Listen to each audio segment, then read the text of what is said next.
हाय guess तो आपने जमी देखी आम पनीर एपर्त हो नाला तो ये आम डिस्कसन चलता पनीर केमी हम बोले ये देखो गोटे पिला को एत भोक जे लास्ट काकुड़ी खाईगला ये से काकुड़ी खाऊँ आम फाइनाली तरकारी हो गला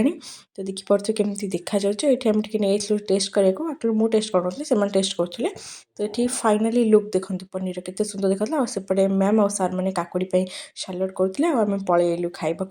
जेहेतु 3टा बाजी जाता तो पलि आस देखो चिकेन सब बढ़ा बढ़ी होगा चिकेन सालाड पनीर एपटे बढ़ा बढ़ी आम करदेलु समस्ते खाइबा बस पड़े आमको पनीर दौरान आठ देखु मो पाखे आणिक कड़ईरा ही थोदी मत लगुच ये जी मसला अच्छी आहरी थर गोटे चिकेन गोटे केजी रोसे होदेरे तो छाड़ू मो पाई कड़ई थोदी कहीं देखो मतलब लास्ट को देदेले कड़ई मजे को बस कड़ई मजुची और छाड़ू ये आम भोजी सैला तो ये ब्लॉगटा भी ये एंड करुँच रही देखा नेक्स्ट ब्लॉग रे।